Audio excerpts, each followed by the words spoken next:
Kouzinka de Yasmina Khadra. Il est des êtres à qui rien ne réussit, malhabiles, la main qui tendent à leur prochain les bornes. Ils s'en désolent, mais refusent de ranger leurs poings dans leurs poches. Ils se veulent utiles, s'appliquent à aimer les gens en vrac, sans critères et sans contrepartie, quelquefois avec une sincérité surfaite que rien ne justifie, sinon le besoin mordide de se croire capable de donner malgré son statut de démuni. Sur leur bon vouloir est ternie par leur maladresse, leur attention n'en semble point affectée. Ils s'obstineront à faire mal le bien qu'ils nourrissent pour les autres, pareil aux murènes, le baiser indissociable de la morsure. Kouzinka me trouvait ainsi, détestable jusque dans ma générosité. Si je ne lui pardonne pas, c'est parce qu'elle n'a jamais rien compris. Et puis, pourquoi pardonner? Depuis que le monde est monde, le pardon n'a aucun moment élevé celui qui l'accorde au rang de sage. On ne pardonne que par lâcheté ou par calcul. Que lui reprochais-je au juste à Kouzinka? De ne regarder les choses que du mauvais côté? Qu'ai-je proposé vraiment pour l'en dissuader? Le geste de trop ou la phrase qu'il ne fallait pas? J'ai échoué dans toutes mes tentatives de la mériter. Mes intentions étaient louables, mais cela ne suffisait pas. Un bien mal fait est un tort doublement inexcusable, pour son échec d'abord, pour le préjudice auquel il s'identifie ensuite. Quant au mal qui s'en tire à bon compte, il a un succès pur et dur. Toutes les bontés de la terre ne lui arriveraient pas à la cheville. Entre Kouzinka et moi, c'était ce combat-là qui se menait. Le bien mal fait, le mal bien fait. Il n'était pas nécessaire de désigner qui avait tort et qui avait raison, où était la part de Dieu et celle du démon, ni de situer l'un et l'autre par rapport à sa propre vérité. C'est quoi déjà la vérité? Ce qui importait était d'aller au bout de ses convictions. La justesse ne relève pas de ce qui est correct, mais de ce qui aboutit. Dans cette mêlée, jusqu'au boutiste, ce n'est pas l'exactitude qui prime, c'est l'efficacité lorsque le bon est terrassé par le mauvais. C'est la preuve qui a failli. Si cela ne se lave pas le vainqueur de ses irrégularités, cela ne sauve pas le vaincu non plus. Kouzinka était belle pourtant. Lorsque je pense à elle, ses grands yeux s'enfoncent derrière sa cruauté. Qui était-elle? Un ange? Un démon? Les deux à la fois? Que dois-je garder d'elle? Sa grâce ou sa vilainie? En vérité, je peux tout garder comme je peux tout rejeter. C'est à moi de voir, à moi de décider. De la même façon que je suis libre d'oublier cette histoire, je suis libre de la raconter comme bon me semble. C'est mon histoire, je lui donne la morale que je veux, je peux l'en dispenser aussi. Personnellement, je ne crois pas aux moralités. Aucune émulation ne peut avancer sans leur marché d'issue. C'est mon avis. Il vaut ce qu'il vaut et je l'assume en entier. Comme j'assume l'histoire qui va suivre, elle vaut ce qu'elle vaut, elle aussi. Le reste, ce qu'on va penser ou en faire est bien le cadet de mes soucis. Très petit, j'ai appris à me cacher. Je n'avais pas peur, personne ne me courait après. Je me cachais dès que je disparaissais de la vue de ma mère. J'avais l'impression, à chaque fois, qu'elle se détournait de m'éclipser, de cesser d'exister. J'ignore ce que l'on entend par passer de l'autre côté du miroir. Pourtant, s'il y a une formule à laquelle j'adhère totalement pour rendre compte du sentiment que j'avais lorsque je me retrouvais seule, c'est bien celle-là. J'avais l'impression de me mouvoir derrière une glace. Sans teint, je pouvais voir sans que personne ne soupçonne ma présence. cela ne m'amusait pas. J'en étais même très affectée. Je ne vivais pas, non. J'ai hanté notre maison, tel un esprit frappeur domestiqué, ne subsistant ni effroi ni intérêt, sauf peut-être, par moments, un agacement que je n'ai jamais réussi à connaître. Puis, K est arrivé. Je n'avais rien vu de plus grand que ses yeux, je n'ai rien connu de plus dur que son cœur. Cette fille était, à elle seule, le jour et la nuit. Chapitre 1. Le temps passe et n'attend personne. Toutes les amarres du monde ne sauraient le retenir. Il n'a pas de porte d'attache.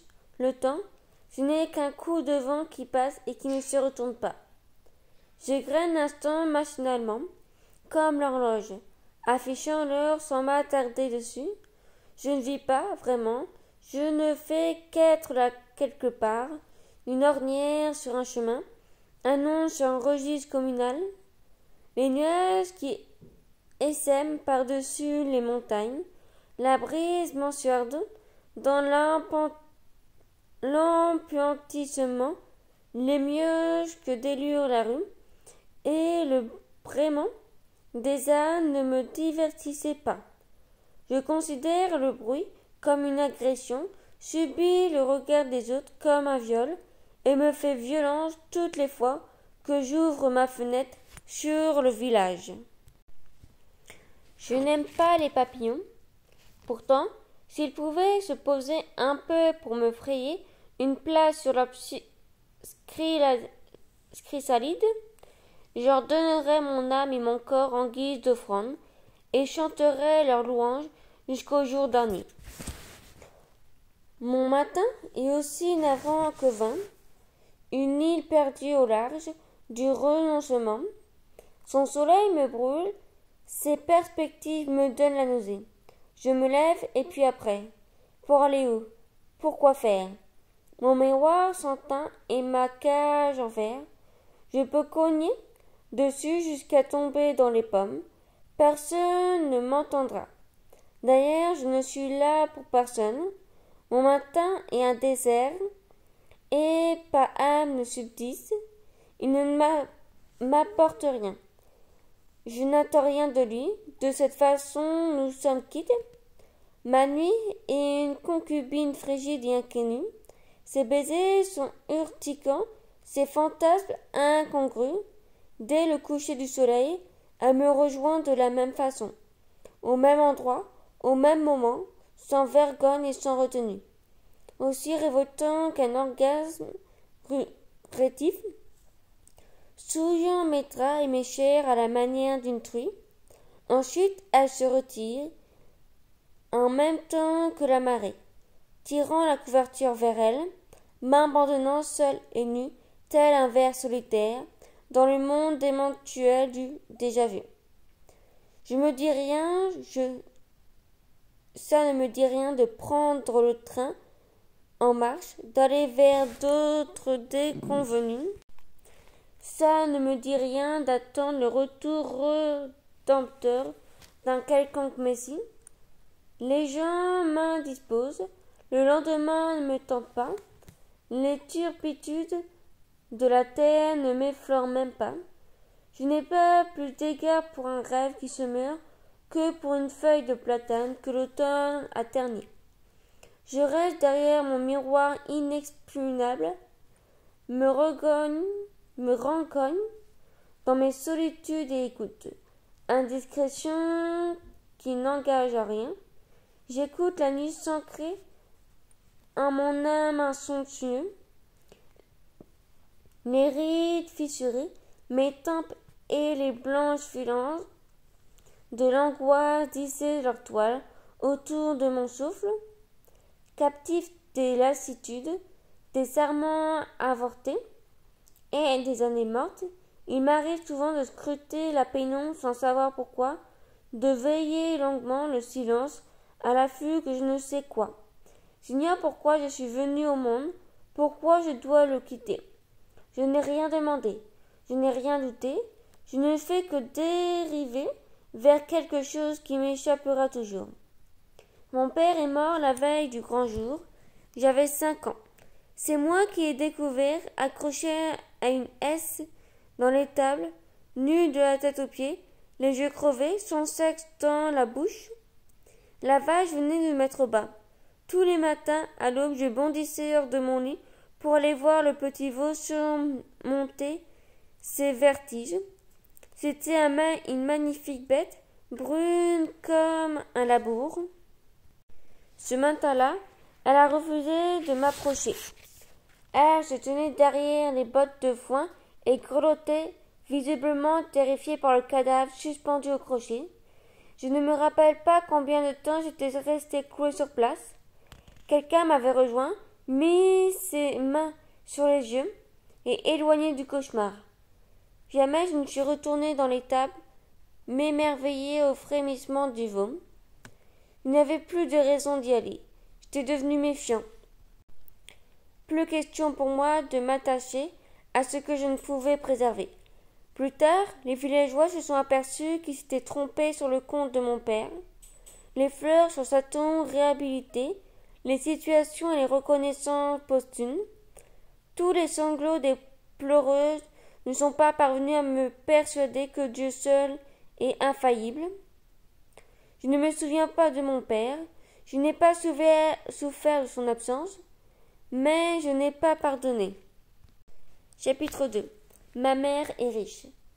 Elle est un peu la châtelaine de Douar-Yatin. Du fond de son manoir aux allures de forteresse, entre les stèles de sa glorieuse Vauvasse et l'ajustissement des consciences fautives, elle règne sur tout et sur tout. On baisse la tête quand on lui parle, à peine si on ne se prosternait pas. Au début, ça la gênait. Avec le temps, elle a pris goût aux révérences surfaites, aux flatteries des courtisans et à la saveur des privilèges. Elle a fini par développer un malin plaisir de surplomber son monde pour mieux le traîner dans la boue. Son mépris n'a pas tardé à se muer en une froide animosité. Je crois qu'elle n'a jamais vraiment pardonné la méprise qui a conduit à l'exécution de son mari. 20 ans après, le fantôme est toujours là, de plus en plus imposant. Parfois ma mère tendait la main vers lui et paraissait l'atteindre. Son visage s'illuminait d'une flamme capable d'embraser le pays en entier. Elle est devenue exigeante et incariâtre. Rien n'échappait à son regard, ni aux foudres qui abattaient sur les prix en faute.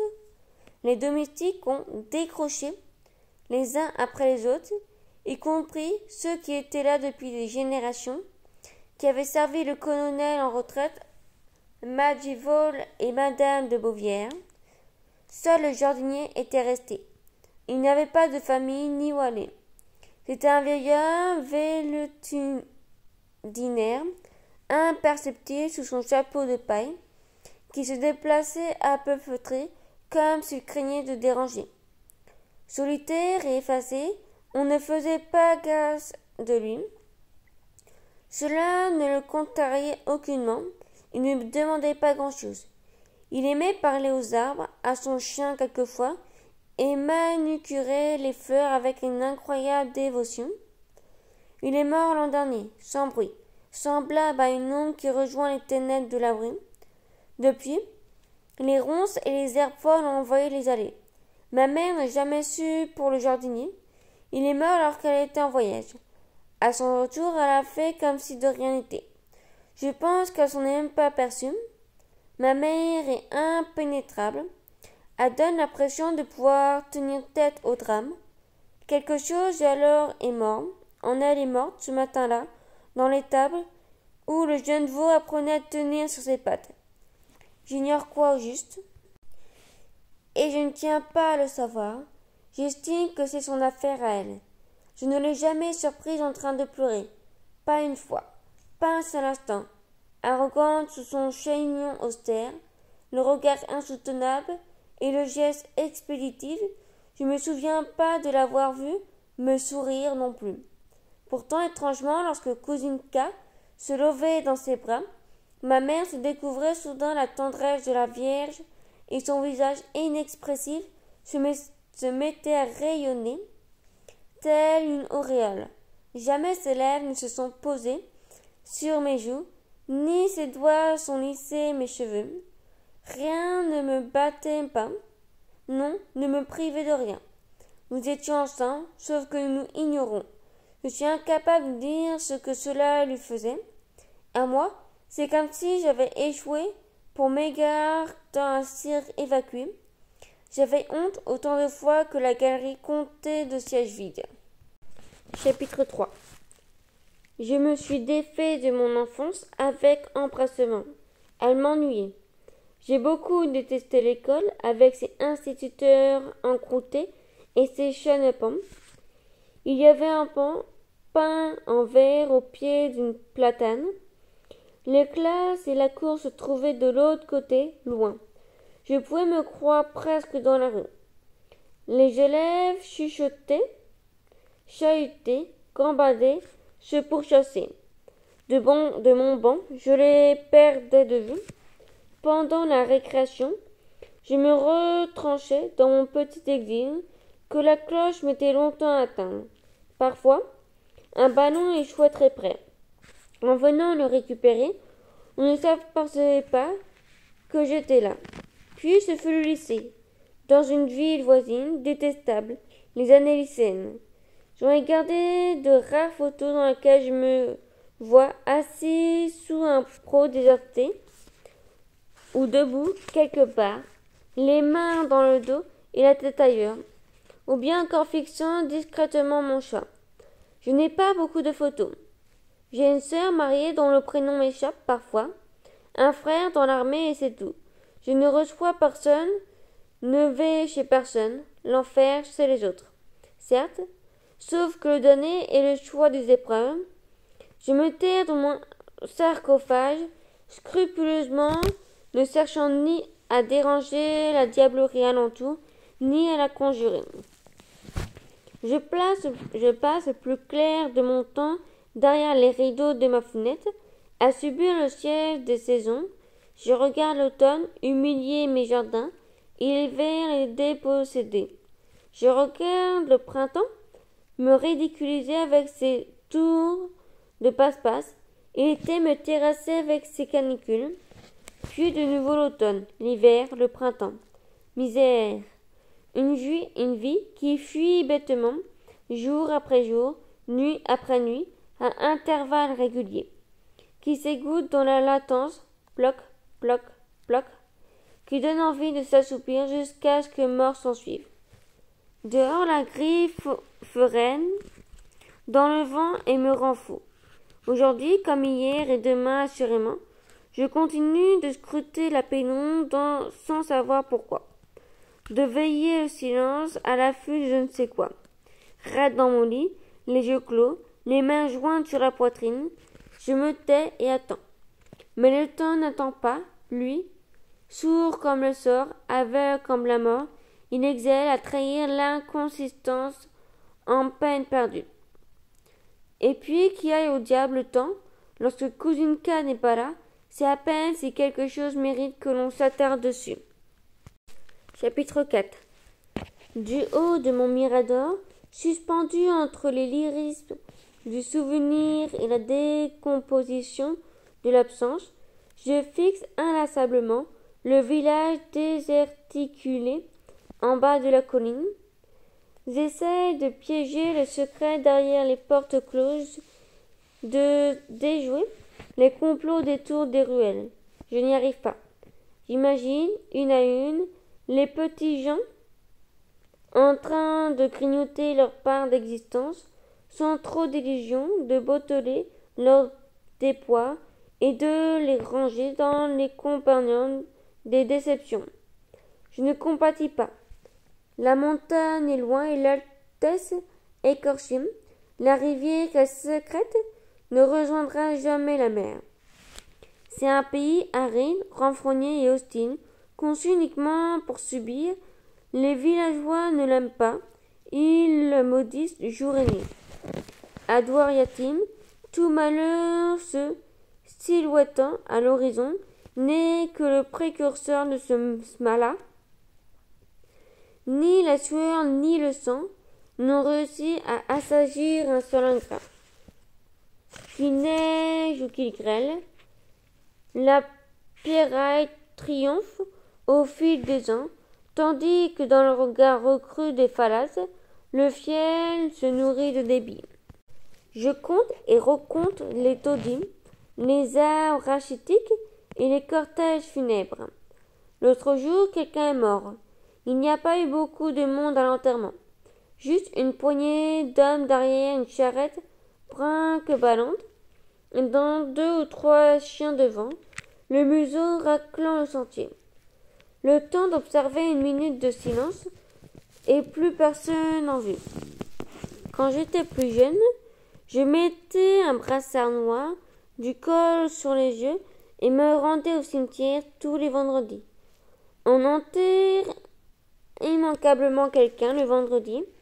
C'est un jour de prière propriétoire pour rendre l'âme.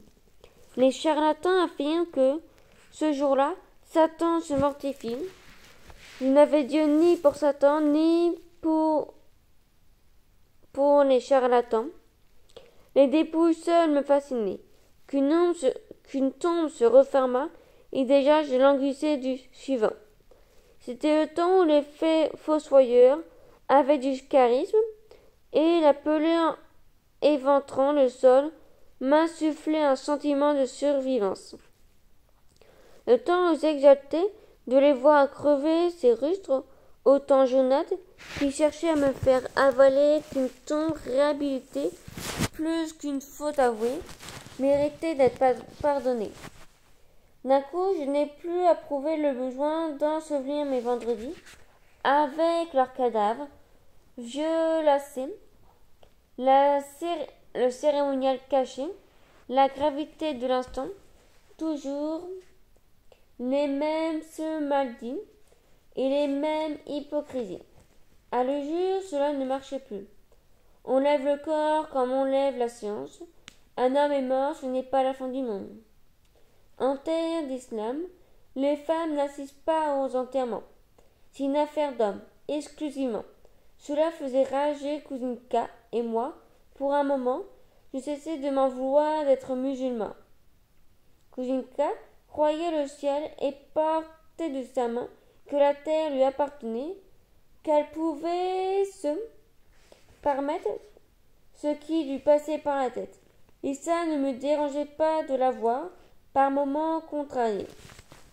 Pourtant, le monde est dépeuplé lorsque K vient me manquer, la chorale des bois, et une oraison quand ce n'est pas elle qui pépie. Le soleil, la lune, le tonnerre, l'univers, tout l'univers ne veut rien dire lorsque Cousine K se tait. Cousine K est ma raison à moi. Son rire est une symphonie, l'éclat de ses yeux une féerie. Lorsqu'elle posait son regard sur moi, le phénix en ses cendres remuait. Il suffisait au bout de mes doigts de l'effleurer pour percevoir le pouls de l'éternité. Sans elle, je ne suis qu'une osmose qui lève un malheur en train de faisanter. A été mon aurore boréale, j'hivernais ferme dans ses bouts de riz. Elle est partie comme s'éloigne le temps lorsqu'une horloge s'arrête, sans rien me dire, sans me regarder. Depuis, plus de vendredi, plus de dimanche, seulement le jour et la nuit. La faillite de l'inadmissible et l'inadmitude de l'inconvenable, l'inconcevable, et cette chose qui me colle à la peau, telle une tunique de Négis. Chapitre 5. De ma fenêtre, je surveille le village qui tourne le dos à la montagne. Le chahut des enfants me parvint dans la foulée. De tous les enfants du Seigneur, ceux-là sont les plus turbulents. Ils ont forgé à l'exil jusqu'au saint patron de la cité. Un tracteur se gargarise le long de la rivière. Son conducteur tressaute sur le siège, agrippé au volant, le turban sur la figure. Sur l'autre rive, un groupe de paysans regagne les vergers, où il passera la journée à guetter le soir pour rentrer. À Douar Yatim, l'ambition relève uniquement de la longévité. Sur le chemin du cimetière, un jeune homme s'amuse avec son chien. Il lance au loin une branche que l'animal se dépêche de rapporter. Le chien a la langue sur la gueule, la queue allègre, subjuguée par le geste millénaire de son maître. Parfois, ils se jettent dans les bras l'un de l'autre et se roulent de coups affectueux. J'ai toujours détesté mon chat. Entré par effraction dans mon intimité, il s'y ancrait sans vergogne, sûr de finir par me mettre devant le fait accompli. J'étais jaloux de le voir bénéficier d'égards simplement parce qu'il savait exactement quand s'allonger à proximité d'une main et transformer un pur réflexe en caresse intentionnée. Il n'y a pas mieux qu'un chien pour construire un homme. Si j'en avais eu un dans mon enfance, il m'aurait peut-être conçu autrement. Mais la fatalité m'a imposé ce chat simulateur et bancal qui n'avait même pas la présence d'esprit d'être là quand mes doigts se diluaient dans le noir. La porte du grenier me tape sur le système, dit ma mère, debout dans l'embrasure de ma chambre. Ses cheveux s'entortillent sur ses épaules. Chez elle, c'est un signe de mauvais augure. Elle veillait sur ses cheveux comme sur la carrière d'Amine. Décoiffée, elle rappelle une reine sans couronne, sauf qu'elle semble en avoir cure. La lumière derrière se joue des contours de sa silhouette et se fane, ma mère, inexorablement, des cernes peignent son regard. Les commissures de sa boucle se sont affaissées, compromettant l'impact des ordres et des cris d'autrefois. L'érosion des ans et des mufleries. Elle s'éloigne sans crier gare, comme aspirée par lucarne au fond du couloir. Sa démarche d'habitude martiale a perdu son assurance. Le frissonner de sa robe lui confère quelque chose de fantomatique. J'ai le sentiment qu'elle s'évanouira si je tendais la main vers elle. Je me suis souvent demandé s'il ne fallait pas tendre la main. Pas une fois, je n'ai osé le vérifier. J'ai graissé les condes de la porte du grenier. Ensuite, je suis allée dans la chambre de mon frère. Comme hier et les jours d'avant, j'ai ouvert les fenêtres, astiqué le mobilier. L'espace du mégarde, j'ai failli m'asseoir dans son fauteuil. Ma mère a horreur que l'on touche aux affaires de son fils prodige. Même Cousinka évitait de se hasarder par ici. Plus qu'un sanctuaire, la chambre de mon frère est une cité interdite. Ma mère est malheureuse lorsque son rejeton la néglige. Elle ne sait quoi faire de ses mains ni où donner de la tête. Quelquefois, elle vient dans sa chambre s'attendrir sur ses photos, lisser ses uniformes, humer ses oreillers. Nous nous entendions bien, mon frère et moi. Il n'arrêtait pas de passer son bras par-dessus mon épaule et m'aimait tellement que cela m'intriguait. Je pensais qu'il allait finir par se lasser de moi. Lui aussi, je me trompais. Il n'était pas regardant, ne me reprochait pas grand-chose. Il était aussi hardi qu'une main et savait m'intéresser. Ses yeux étaient le seul rayon de jour capable d'égayer le grisaille de mon enfance. Il ne la décrivait pas cependant. Il apportait un soupçon d'éclaircie. Pas assez pour faire un printemps, mais suffisamment pour le sauver. J'étais bien sa compagnie. J'ai appris pas mal de choses avec lui. S'il était resté un peu plus, une saison supplémentaire ou quelques petites années, je ne serais pas là où je suis aujourd'hui. De jour au lendemain, mon frère m'avait lâché. Il était parti s'instruire à l'école des cadets. Je ne m'en suis jamais remis. C'est ainsi que j'ai commencé à me jeter sur mon lit, comme on se jette dans un puits. Certain que personne n'y viendrait me chercher, mon frère rendrait durant les vacances sanglé dans son uniforme centré, le béret raide contre la tempe, le menton droit.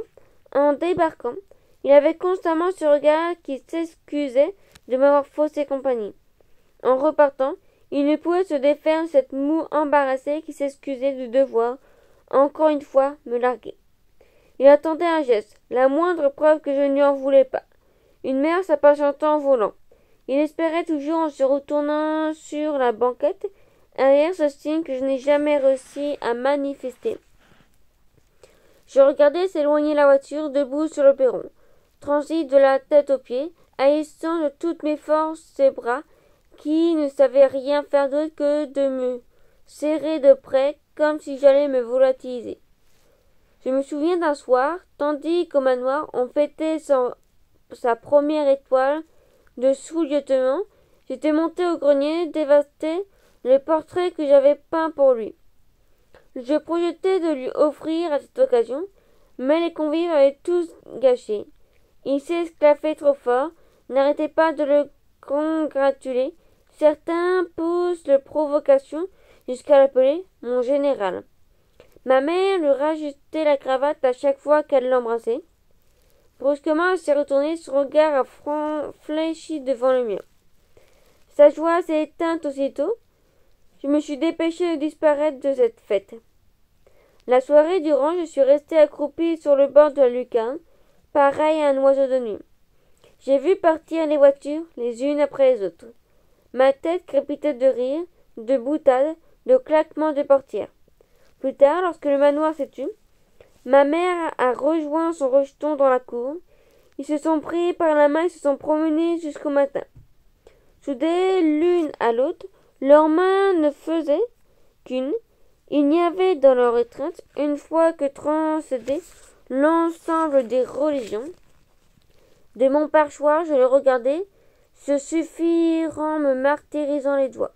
Jaloux et inutile, j'ai craché dans le ciel et pas une étoile ne me concernait.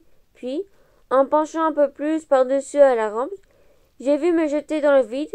Chiche, me narguer, cousinka, chiche, chiche. Cette nuit-là, j'avais imaginé la résurrection de mon père. Il ne me manquait pas.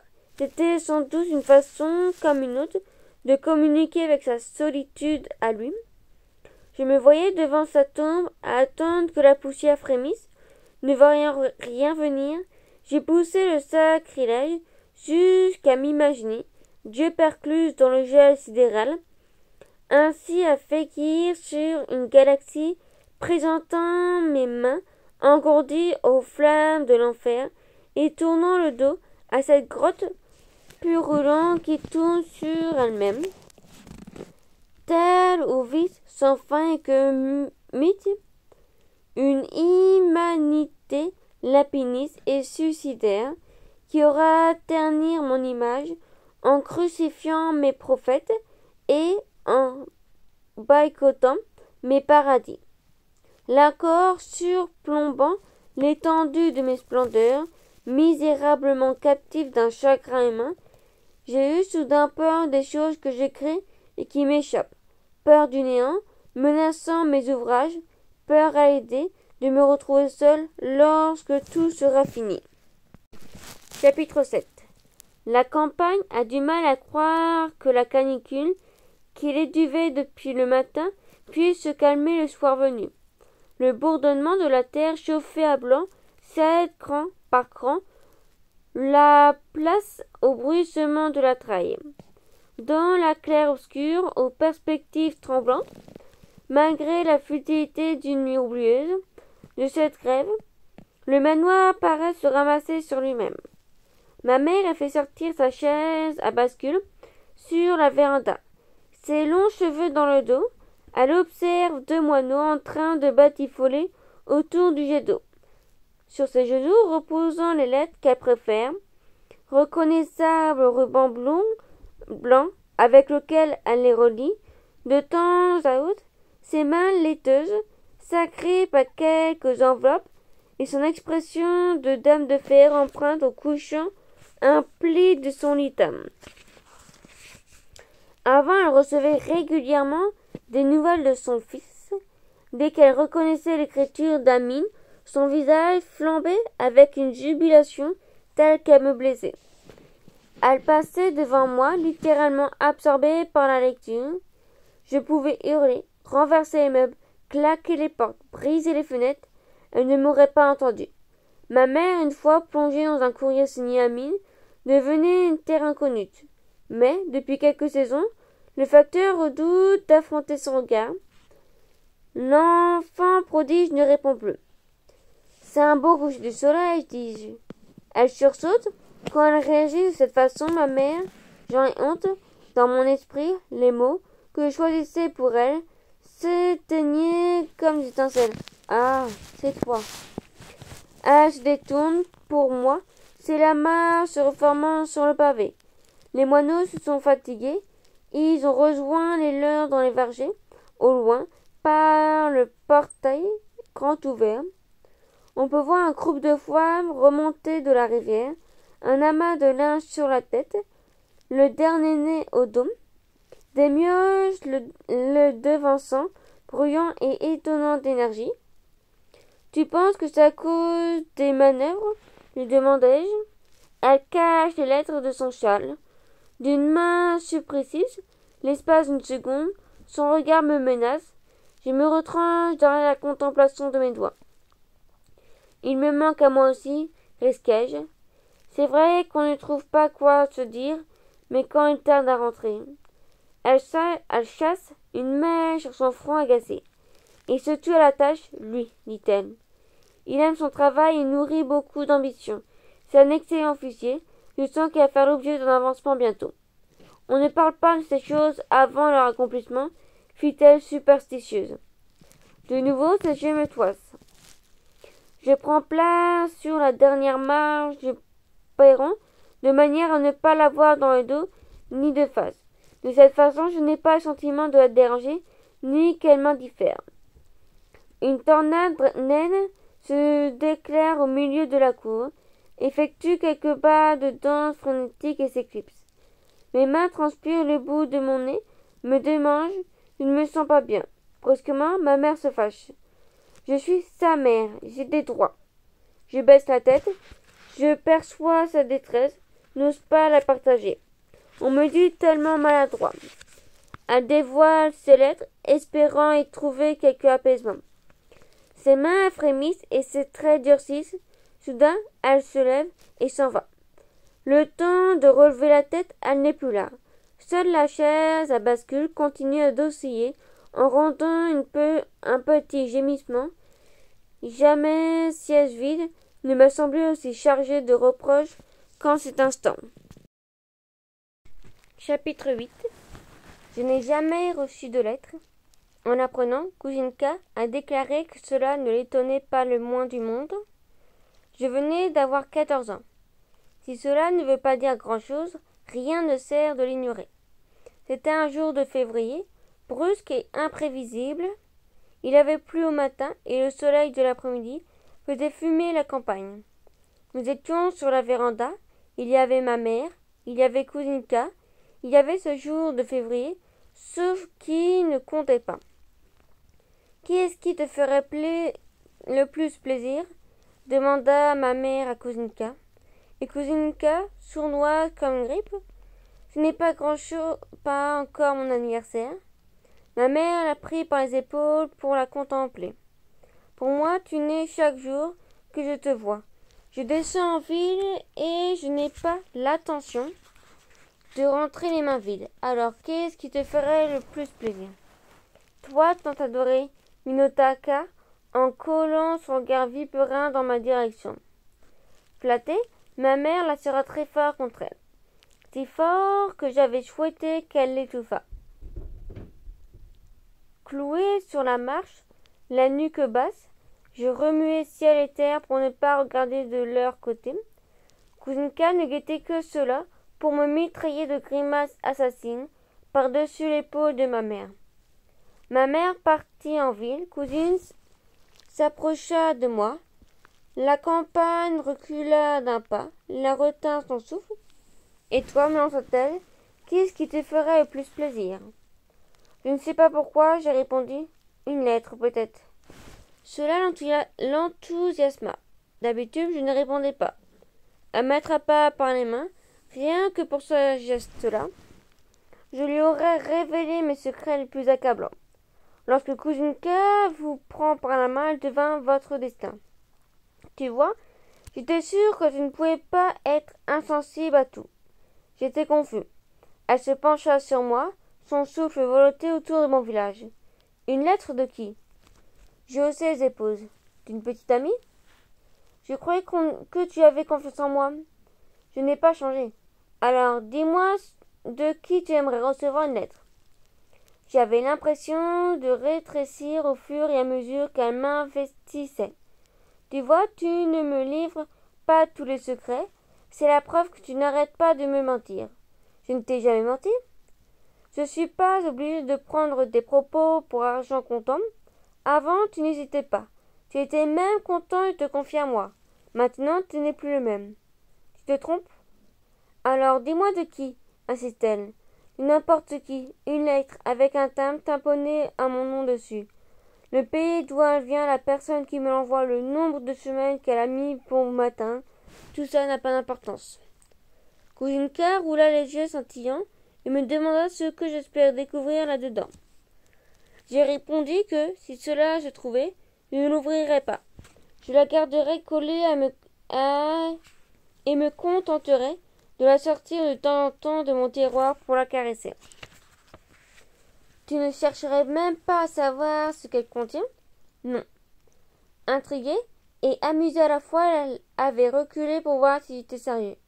Ensuite, elle m'avait ri au nez en même mot et promis de m'envoyer une carte postale nue uniquement pour m'accommoder. Chapitre 9. Le soleil rappelle une toile d'araignée au fond de laquelle un nuage se fait passer pour un moucheron piégé. Accoudé à ma fenêtre, j'attends vainement qu'une brise vienne me rafraîchir. Pas un souffle, pas une zébrure. Les feuilles aux arbres ressemblent à des milliers d'idées fixes. L'appel de Misin retentit. Ma mère choisit cet instant précis pour rentrer de la ville. Elle range sa voiture à côté du jet d'eau que veille un genstuc. L'imam lui avait recommandé de se débarrasser de la statue, car un hadith certifié stipule que les anges n'entrent pas dans une maison. Il y a des chiens et des représentations figurées. Ma mère lui avait rétorqué que sa nièce K était son ange, à elle, et qu'elle lui suffisait. L'imam s'est embrassé, il n'a plus rien ajouté. Ma mère porte un foulard de scout autour du cou. Cela signifie que les militants de la ville l'ont encore honorée. J'avais un foulard de scout autrefois. Mon frère me l'avait offert. Je ne le mettais pas, mais il m'a apporté de le posséder. Je le cachais dans une oubliette de mon armoire, certain que personne ne pouvait arriver jusqu'à là. Kuzinka, par je ne sais quelle magie, avait fini par le débusquer. Il lui avait plu et elle avait voulu le garder. Moi, j'avais espéré qu'elle me flatte un peu, qu'elle me fasse croire que j'étais capable de donner. Lorsque j'ai faim de le réclamer, elle me l'a balancé à la figure et m'a repoussé contre le mur hurlant. Je ne t'ai pas demandé la lune. Pourtant, tiens, bouffe-le donc ton torchon pouilleux. Il ne t'avise plus de m'adresser la parole à partir de maintenant. J'étais complètement désarçonnée. Ce n'était pas ce que je voulais. Elle n'avait pas compris. La regarder tempêter contre moi m'affolait. J'ai pensé, tandis qu'elle me menaçait du doigt, que si Dieu avait fait de moi tout, sauf ce pantin qu'une gamine de 9 ans désarticulait, je n'aurais pas démétiré. Ma mère traverse le hall, à coups de vent.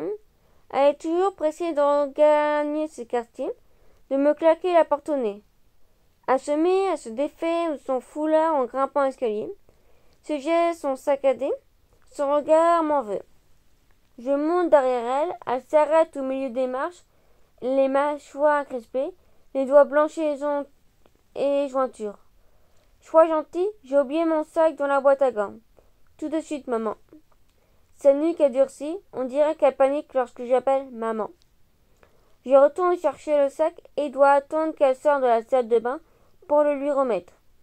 Elle me trouve debout au cœur de sa chambre. Là encore, ses mâchoires sont contractées. Elle considère sa chambre comme son monde et elle a horreur que l'on y échoue sans sa permission. Mon frère, lui, se prélassait sur le sofa.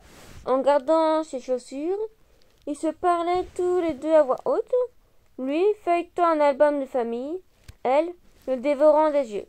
Parfois, enveloppée dans son peignoir, elle s'allongeait sur le lit et le laissait lui masser les épaules. Il lui racontait l'école des cadets, ses moniteurs et leur sévérité. Elle lui énumérait les projets qu'elle échafaudait pour lui, les grands espoirs qu'elle fondait sur lui.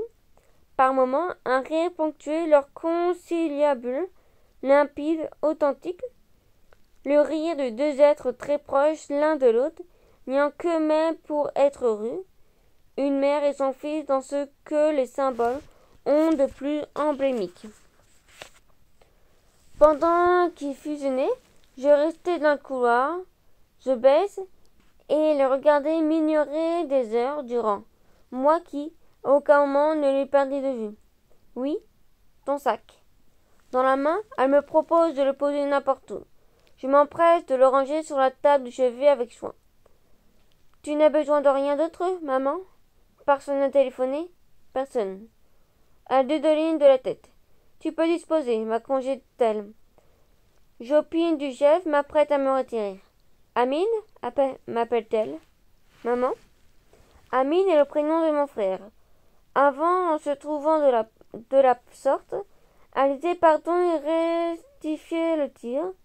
Puis, au fur et à mesure que l'absus récidivait, elle s'est probablement fatiguée de devoir à chaque fois se corriger.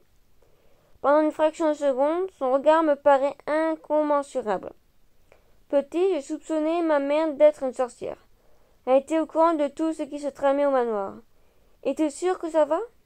Je pense que oui. Pourquoi ai-je fait quelque chose, maman? C'est juste pour savoir, dit-elle, en se détournant déjà. Jusqu'à la tombée de la nuit, au fond de ma chambre, marinant froidement de mes transpirations, je n'ai pas arrêté de me demander où j'ai failli, pourquoi ma mère cherchait à savoir si j'étais sûre que ça allait. Chapitre 10. Une hirondelle ne fait pas le printemps. Une promesse ne fait pas le bonheur. Mon frère fait les deux à la fois. Quand il revint à la maison, il exorcise de ses vieux démons. Dès l'aube, avant que l'horizon accouche de son retour, une fébrilité inaccoutumée s'empare de l'univers. On dirait que les dieux entrent en transe, les oiseaux s'écosillent, les chiens du village sont nerveux. Dans l'air chargé d'une indicible présence, on croit percevoir les signes avant-coureurs d'un événement sismique. Déjà, les pas de ma mère se déversent partout. Elle n'arrête pas de claquer les portes, d'interpeller une valetaille depuis longtemps décimée par ses abus, de pourchasser ses cris à travers le corridor. Deux fois, elle est venue dans ma chambre me voir me substituer un meuble, au meuble scandalisé par mon indifférence. Un jour comme celui-là, le seul jour que le bon Dieu fait bien puisque son rejeton l'a choisi pour entrer. Amine est dans la cour, super dans son uniforme de commandeur, l'altesse de sa carrure occultant et le ciel à la terre. Ma mère n'en revient pas. Elle attendait ce moment dans la douleur. Elle en souffre davantage maintenant qu'il est là.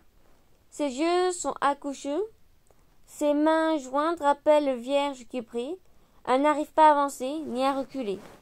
Elle chavire, tangue, titube, elle exagère. D'un coup, elle se délivre. Mon héros! Et elle coule, ma mère, elle cascade. Elle, elle n'est que clapotis rasca, flotte acument, ses mains, d'habitude réactives, distantes. Ses mains sont rivières, ses bras fleuves. Ma mère est océan. Ils courent l'un vers l'autre, se rentrent dedans comme deux comètes, dans une conclusion spectaculaire dont l'onde de choc fait reculer les murs, les collines à l'horizon, pour assainir autour d'eux. Mon chéri, ma mère, mon héros, maman, mon chéri, ma mère, mon héros, maman. Mais Amine n'est pas la seule. Lorsque les deux hôtes s'écartent, le monde recouvre leur trivialité. Ma mère consente à regarder par-dessus l'épaule de son fils et se découvre une rivale. Aussitôt le miroir se brise et le charme se rompt. Amine rajuste sa cravate, va chercher sa compagne qui attendait dans la voiture et la pousse avec infiniment de délicatesse vers la dame de fer. Maman, je te présente Amal. Ma mère garde son calme et ses mains. Amal accuse le rejet avec sang-froid. Elle a l'insolence de sa jeunesse. Ses yeux sont affamés de conquête. Tu aurais pu me prévenir. Je voulais te faire la surprise. C'est vrai, je suis surprise. Par tes nouveaux galons. À peine mon frère a-t-il le dos tourné, ma mère s'improvise face de cire. Tu perds ton temps, mignonne, glisse-t-elle dans l'oreille de la fille. C'est inimitié déclaré. Elle retrouve sa majesté, se dépêche de rattraper son revenant. Il est venu dans ma chambre, m'a pris dans ses bras. J'ignore s'il s'est assis sur mon lit ou s'il est resté debout. Je ne me rappelle pas. Je me souviens seulement de ses yeux dans limpidité lustrale. Ses yeux qui s'embrasaient. Tout de suite, ma mère l'appelait et elle me l'a ravi. Il est midi. C'est l'heure où Doriatine suspend ses soubresauts. Les silhouettes s'estompent, les chiens se taisent, le temps s'arrête et un tournement, le pays dévitalisé. Ma mère a dressé la table sur la véranda. 3 couverts, elle a mis une chaise près de la sienne, l'autre la plus loin possible. La fille a ainsi relégué. Malgré le bien que dit d'elle mon frère, ma mère refuse d'adopter.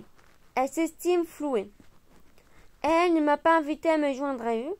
Il est impossible, a-t-elle expliqué. Cela suffit. Ma mère trempe sa cuillère dans son assiette, touille distraitement le potage. Au bout d'un insondable méditation, elle donne. On ne court pas 2 lièvres à la fois. Mon frère repose son couteau sur le bord de son plat, s'essuie les lèvres dans un torchon. C'est-à-dire, concentre-toi sur ta carrière d'abord. Ah, tout à fait.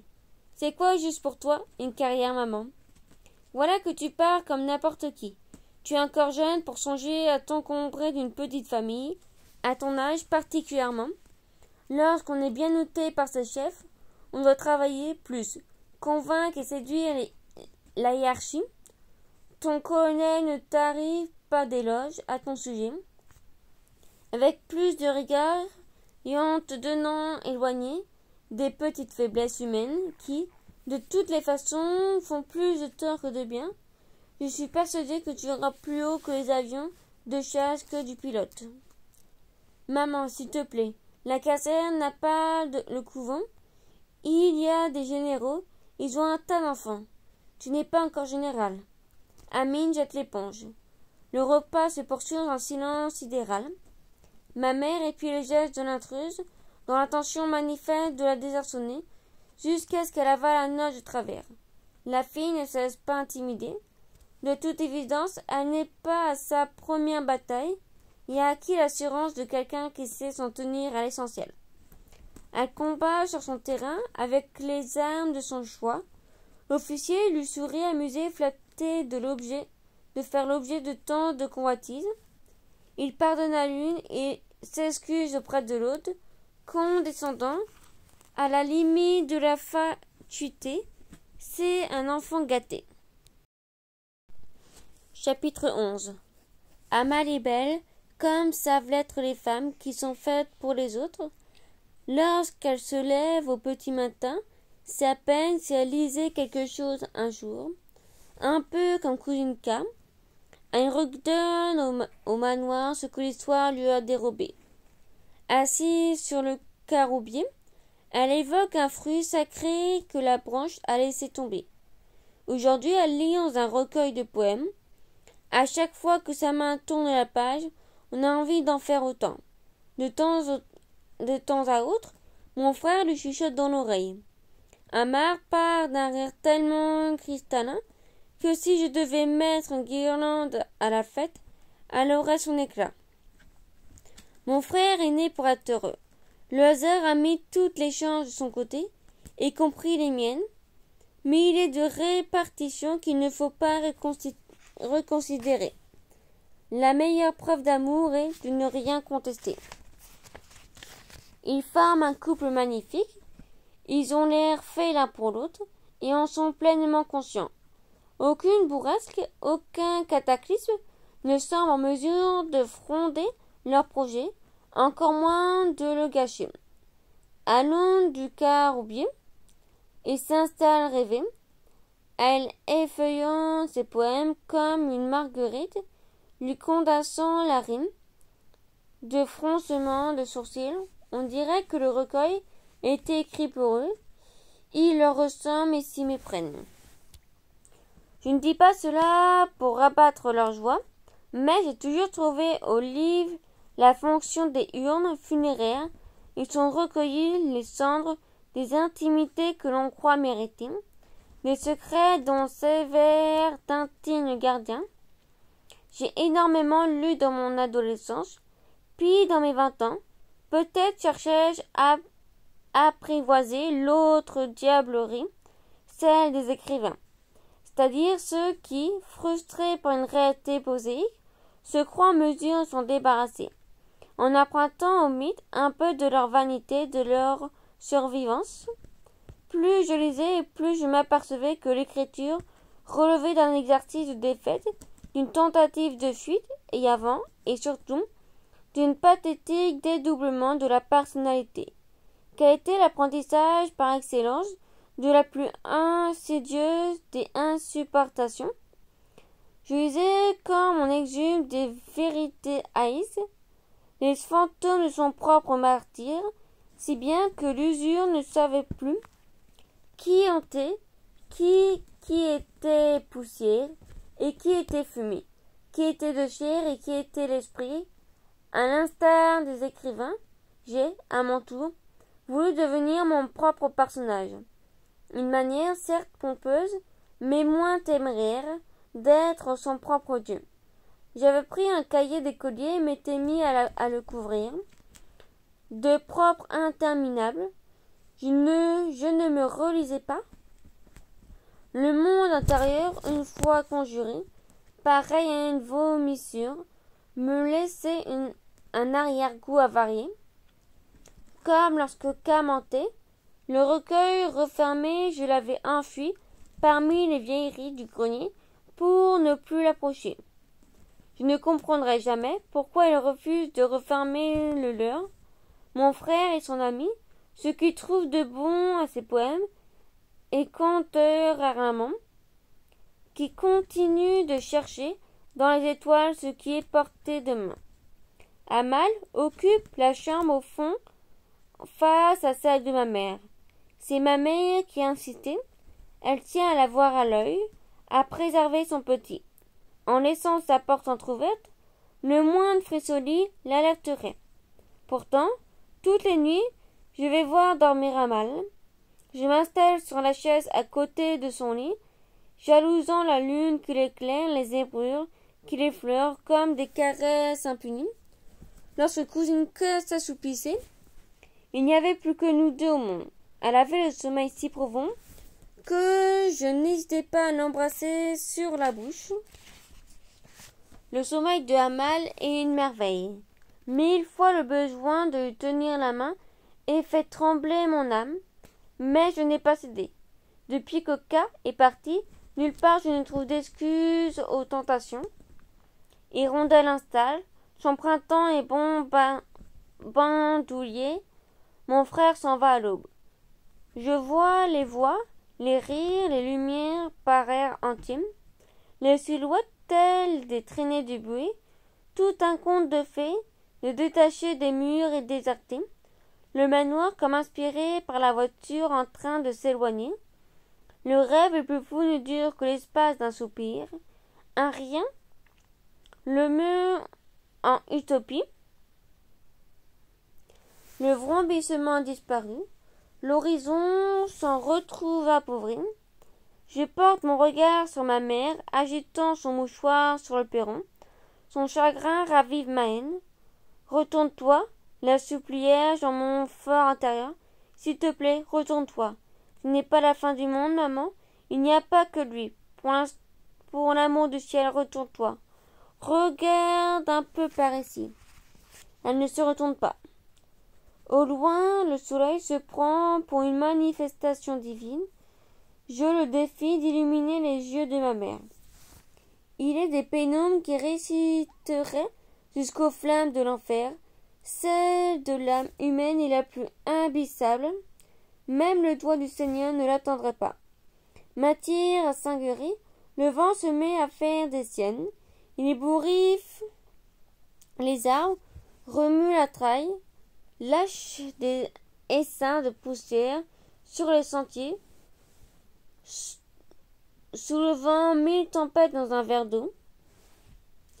Ma mère se laisse choir sur une marche, se prend la tête à deux mains.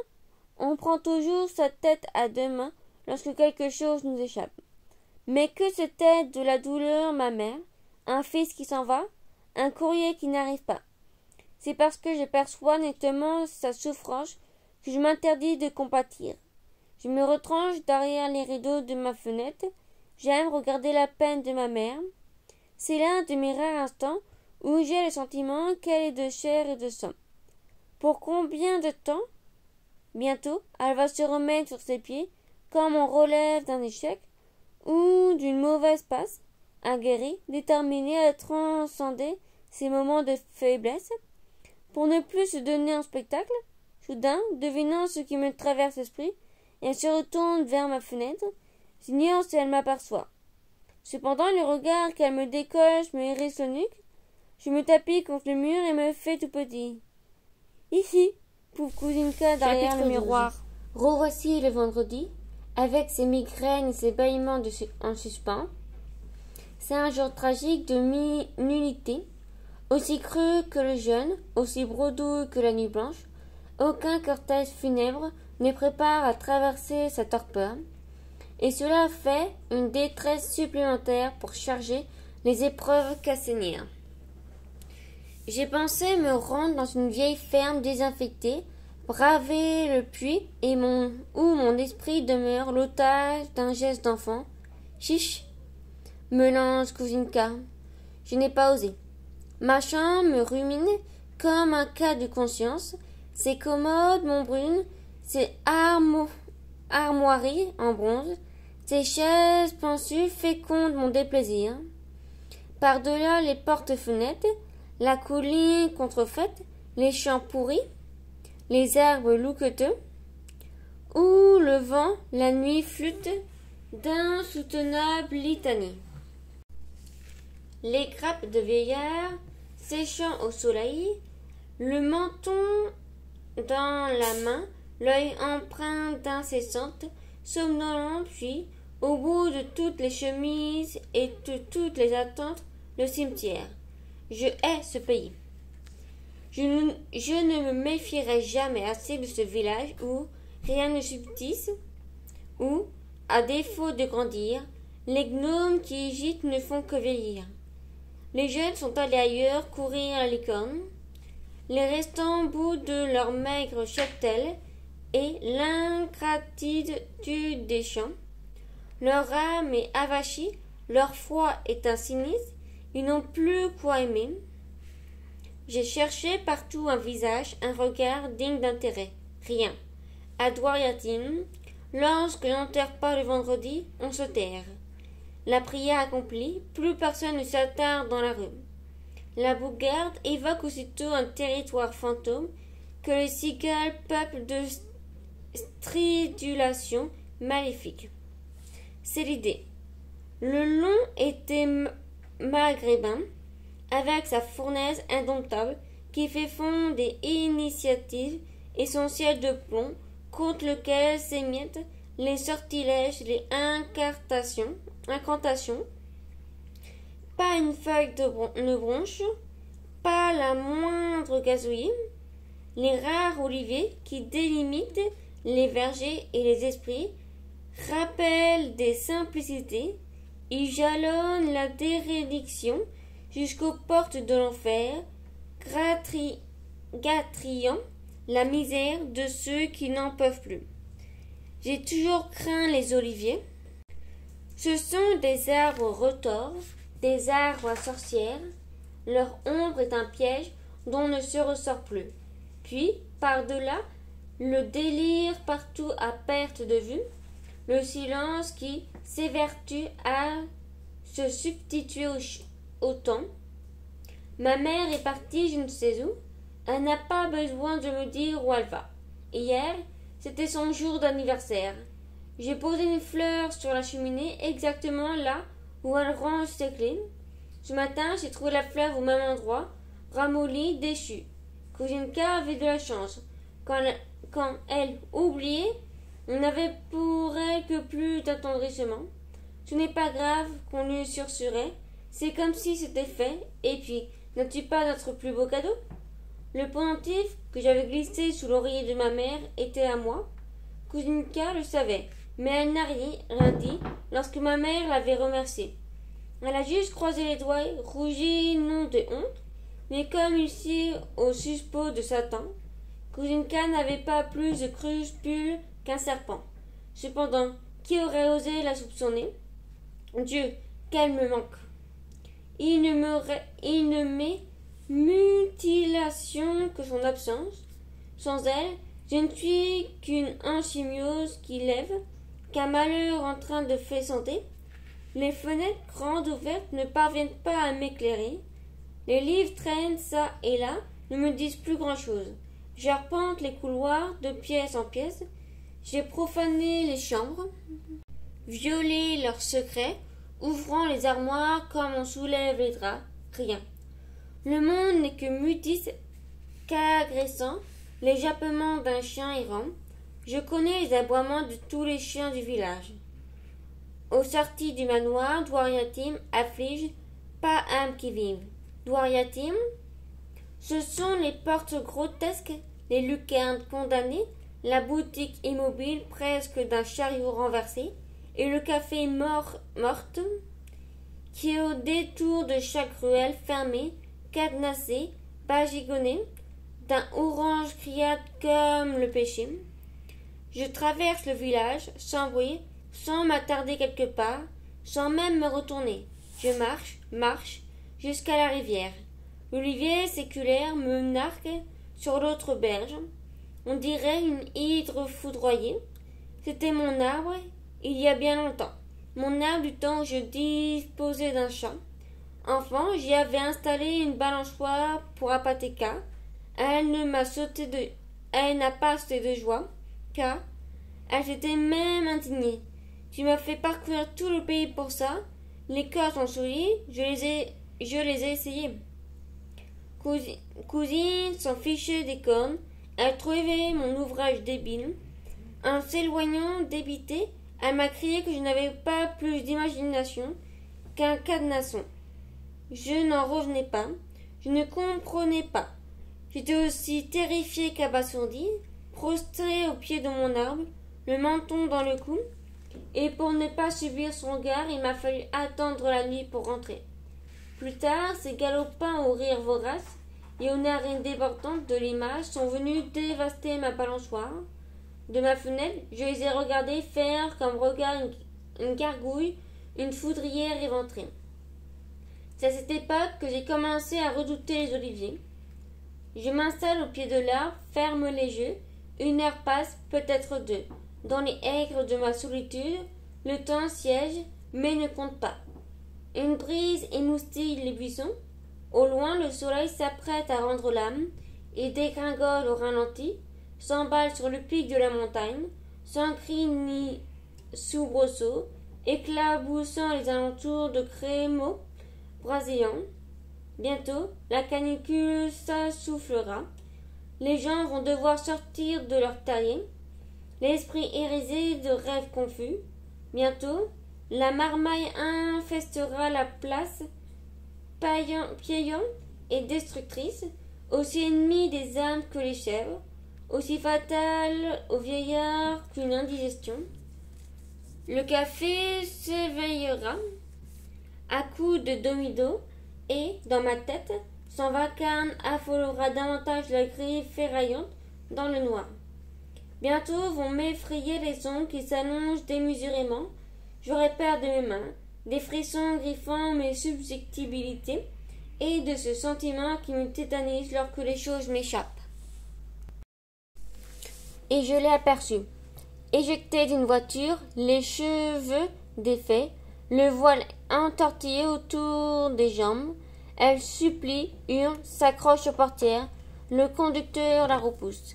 Elle tente de s'agripper à son bras, court, puis s'arrête, chancelant, pendelant, terrassée. La voiture disparaît derrière un muret. La fille se prend la tête à deux mains et s'effondre. Bizarrement, le village nous tourne le dos. Chapitre 13. Ce n'est pas prudent de rester par ici, lui dis-je. Elle sursaute, rabaisse sa jupe en me voyant surgir tel un djinn devant elle. Cousine exécrée me voir surgir de la sorte, tel un djinn. Elle avait beau s'ingénier pour me semer, je finissais toujours par la surprendre. Je connaissais par cœur ses retraites, ses cages tampons et ses péchés mignons, mais je n'étais ni pour la moucharder, ni pour lui être désagréable. Je ne l'épiais pas, ne la suivais pas, il me suffisait de penser à elle, et elle était là, tout simplement, comme si je l'inventais de mes propres mains. La fille me dit visage, sa jupe mal rajustée m'indispose. J'essaye de me détourner, n'y arrive pas. Un regard autour d'elle effarouché, ses mains ne sont pas tranquilles, ma pâleur la préoccupe, c'est mon teint naturel. Les médecins n'ont jamais réussi à l'expliquer. Ne craignez rien. Cette fois, mon visage d'enfant paraît la rassurer. Mon instituteur m'avouait qu'il me trouvait beau, d'une joliesse en porcelaine. Sa voix fléchissait étrangement en me parlant ainsi. Je lui montre le manoir, un peu à l'écart du village, comme si le colon d'autrefois tenait à garder ses distances. C'est là que j'habite. Elle ramasse son voile, se lève, veut s'en aller. Je la retiens par la main. Je ne reconnais pas la mienne. Surpris par mon geste, ma propre voix me parvient de très loin dans un halètement. S'il vous plaît. Il se fait tard, il faut que je rentre chez moi. Peux-tu m'aider? Cela m'électrocute. Jamais personne ne m'a demandé de l'aide. Seule Kozinka me suppliait de l'aider à grimper sur l'armoire. C'était son idée. Elle voulait trôner, faire la sultane. Je ne tenais pas à me prêter à son jeu. Trop dangereux. Elle insistait, son pied m'a griffé à la joue, et ne s'en était aperçue. Elle n'avait Dieu que pour son trône. Elle adorait voir le monde à ses pieds. Surprise sur l'armoire, elle n'a pas hésité à me montrer du doigt.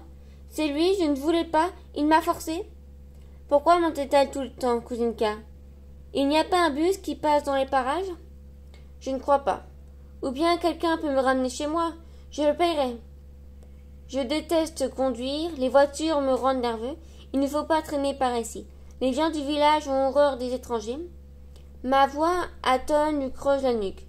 J'ai vu un taxi tout à l'heure, subtile-t-elle. Jamais auprès le coucher du soleil ici. Personne ne voyage la nuit. Ça porte malheur. Il faudra attendre demain matin. Si vous voulez, vous pouvez venir au manoir. Allez-y. Si vous n'avez pas confiance, rejoignez la route. Il se pourrait qu'un camion passe. Je m'éloigne, déçu. Lorsque Kozinka hésitait, cela signifiait qu'elle refusait. C'est elle qui m'a appris à ne pas insister. Au bout d'une centaine de pas, je l'entends, elle était derrière moi. Ne me laisse pas. Je vous laisse tranquille, c'est tout. Ses doigts s'enfoncent dans mon poignet, me font mal. J'ai confiance, dit-elle. Très loin, à mi-chemin du non-retour, un âne libère un râle, vite rattrapé par le jappement des chiens errants.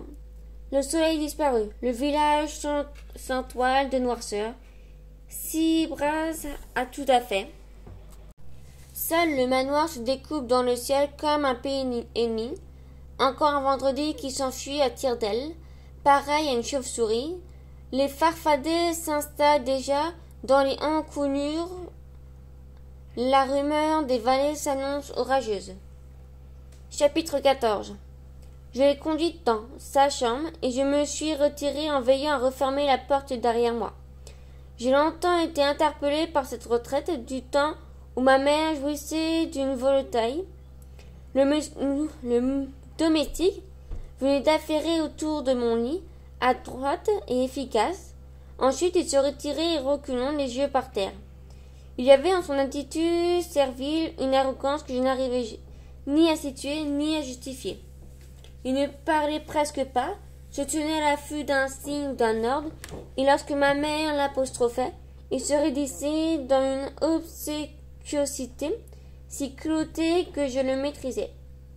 Ce soir, en me retirant de la chambre de l'inconnu, ensuite en y retournant avec un plateau chargé d'un repas froid, j'ai le vague sentiment d'enfreindre une certaine convenance et, par conséquent, de susciter le mépris. Je pose le plateau sur la table de chevet. La fille me remercie. Si vous voulez cuisiner, ne vous gênez pas, je suis maladroit avec le feu. Ça va très bien comme ça. Elle est assise sur le bord du lit, les pieds par terre, les mains jointes sur les genoux. De temps à autre, elle lève les yeux sur la face et l'assiège fascinée et intimidée à la fois. Apparemment, elle n'a pas l'habitude des hauts plafonds. L'immensité de la chambre, le gigantesque trelus cascadant au-dessus d'elle. La fresque au reflet crépusculaire la déroute. Chez la chambre d'Amine, plus précise, elle ne semble pas mesurer l'ampleur du sacrilège. Je ne le soupçonne guère. Le trémolo dans ma voix ne l'éveille pas. Depuis tout à l'heure, elle ne bronche pas, craignant de bousculer l'ordre des choses au moindre tressaillement. Ses yeux ne font que glisser sur le mobilier, comme si l'endroit lui inspirait une excessive retenue. De mon côté, je tremble sous le poids de la profanation et, pour la première fois, je ne fléchis pas. La fille continue de sourire. On sourit souvent quand on ne comprend pas. Sa timidité, ses vêtements usés trahissent en elle la paysanne profonde que compromet un phare malhabile, presque clownesque. Sa bague est depuis longtemps perdue, son éclat de pacotille. Ses boucles d'oreilles sont consternantes désannuités. Il s'agit d'une misérable compagnère aux ongles rongés, une fille en souffrance qui aurait pu être ordinaire si elle ne portait pas, au fond de son regard, l'empreinte d'avilissant concession. Détendez-vous, mademoiselle. Je suis détendue, c'est bien. Je sors. En revenant débarrassée, je la trouve au même endroit, dans la même attitude, contemplant le tableau enflammé. Elle n'a pas de fille au plateau. Vous n'avez rien mangé? Je n'ai pas faim. Vous voulez peut-être quelque chose d'autre? Non, non, vraiment, ne te dérange pas, je n'ai pas faim. Et elle sourit, encore. Il n'y a pas pire malentendu qu'un sourire de femme. C'est une succulente vénéneuse, un savant attrape-nigaud. Le sourire de Kozinka m'alarmait. Il signifiait que le piège était fin prêt. Je pouvais m'entourer de 1000 précautions, m'interdire toute distraction. Je n'avais aucune chance de le surmonter. Je ramasse le plateau. La nuit sera longue. Si vous avez besoin de quoi que ce soit, tapez 2 fois contre les murs. Je suis juste à côté. Merci, c'est gentil. Odieuse familiarité. Si seulement elle s'était donné la peine de toucher au repas que j'avais préparé pour elle avec un soin qui laisserait ma mère perplexe. Je m'empresse de sortir, regagne ma chambre, retrouver la boulimie de mon lit, l'austérité du plafond et l'attente.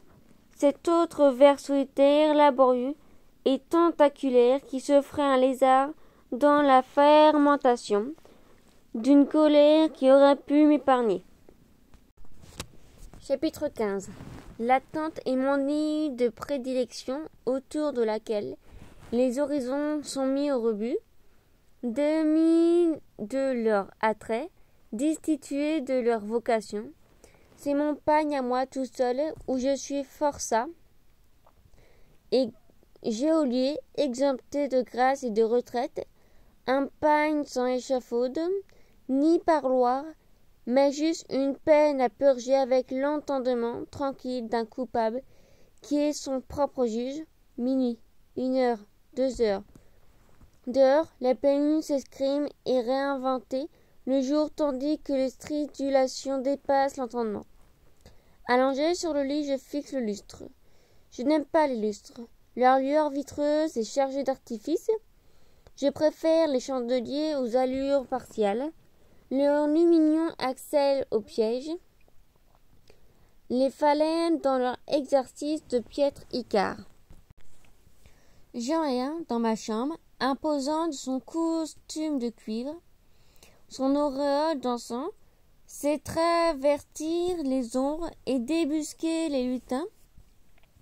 Au fond des encoignures, parfois, lorsque mon sommeil se mutine, il me suffit de fixer le feu follet, se déhanchant sur ses branches pour m'assoupir. Cette nuit, j'ai fait exprès de ne pas solliciter le chancelier. Cette nuit, je ne veux pas dormir. J'attends. Aussi loin dans mes souvenirs, aucune créature ne m'a semblé plus proche que la fille qui m'ignore à côté. D'ailleurs, je n'ai pas de petite amie, je n'aurai probablement jamais. Je les ai toujours évitées, subodorant en elles comme une incertitude amère, comme un martyr latent. J'avais un chat autrefois, du temps où les oliviers m'inspiraient, un chat calculateur. Il s'arrangeait pour se mettre à portée de ma main et faisait passer cette opportunité pour de la considération. Il était par mon ami, on cohabitait, c'est tout. Je ne buvais pas, ne fumais pas. Il était là et cela m'occupait. Jusqu'au jour où il m'a griffé. Un geste absurde, gelé, irréfléchi. On ne l'a plus revu depuis. À 14 ans, j'aspirais à adorer une cousine. Ses parents venaient au manoir pendant les vacances, se soustraire au tintamarre de la ville. C'étaient les gens aisés. Ils se plaisaient à pique-niquer sur les vergers de la rivière, à flâner dans les vergers et ne rentraient qu'à la nuit tombée. Il avait une petite fille, c'était elle, Cousinka, belle, les yeux immenses, les tresses argentées. Elle était un chant de flûte, un bonheur menu, et elle parlait comme un lac de rosée. Le soir, quand elle rejoignait son lit, la nuit languissait d'elle au point de porter le deuil jusqu'au matin. Cousinka et moi préférions hanter une vieille ferme abandonnée de l'autre côté de la cousine. Il y avait là-bas des taudides en ruine, une écurie ouverte aux 4 vents et un puits. Ce n'était pas tout à fait le paradis, mais Cousinka était capable de faire d'une étable un caravansérail et d'une toile d'araignée un jardin suspendu. Elle s'amusait comme un songe. Je restais derrière elle à l'observer. Je ne jouais pas. À cause de ma maladresse, je me contentais de la suivre, de sourire lorsqu'elle riait, de me dépêcher lorsqu'elle courait. Une fois lasse, elle s'asseyait sur la marquelle du puits et passait de longs moments à scruter l'abîme. Elle criait « Oh, ouh, ouh !» et s'esclaffait dans les coups. C'est fantastique. Tiens, n'est-ce pas l'autre bout de la terre que je vois? En m'approchant pour regarder, elle me repoussait. Des fois, elle laissait tomber des pierres pour les entendre plonger dans l'eau. Cela faisait des ploufs caverneux. Un jour, alors, qu'elle s'égosillait stupidement dans le puits, je me suis approché d'elle et je l'ai poussée dans le vide. Je suis rentré au manoir comme si de rien n'était. Non que je n'avais pas conscience de mon geste, j'estimais seulement que je n'avais pas à le regretter. On l'a retrouvée au fond du gouffre, une jambe cassée, les yeux exorbités de frayeur. Elle n'a toujours pas recouvert ses esprits. On dit qu'elle passe son temps à être transférée de la clinique à l'asile. que l'obscurité l'a terrorisée. Elle non plus, je ne l'ai plus revue. À chaque fois que je pense à elle, j'ai du chagrin, mais ce qui m'afflige le plus est que personne ne m'ait soupçonné jusqu'au jour d'aujourd'hui. Chapitre 16. L'horloge sonne 3 fois, distinctement. Je me mets à marcher le long en large, les bras croisés sur la poitrine. Qu'est-ce qui retarde l'aube? La nuit blanche? Qu'est-ce qui fait douter d'une promesse qui traîne? Qu'est-ce qui broie la patience comme une vulgaire asperge? L'attente. Si une campagne félonne et perfide, l'attente, c'est elle qui dénude des pénombres, qui dépossède le silence, qui épouvante les hommes seuls, qui façonnent leur délire. Pourquoi ne cogne-t-elle pas? Il faut qu'elle cogne, elle ne cogne pas. Je sors dans le corridor, marcher d'un bout à l'autre dans ma tête. La pluie de mon enfance ulule, et cette cousine impue que tout le monde vénérait. Dès qu'elle débarquait au manoir, la terre entière me ruinait. On n'avait Dieu que pour elle. Elle est brillante en classe. Elle a raflé tous les bris. Un prodige, mon Dieu, quel ange nous as-tu donné là? Un ange qui n'est chaque jour que Dieu fait. Et moi, je moisissais dans mon mouroir. Je pouvais disparaître ou me mettre à travers de leur chemin. Je pouvais décrocher la lune, la leur offrir sur un plateau.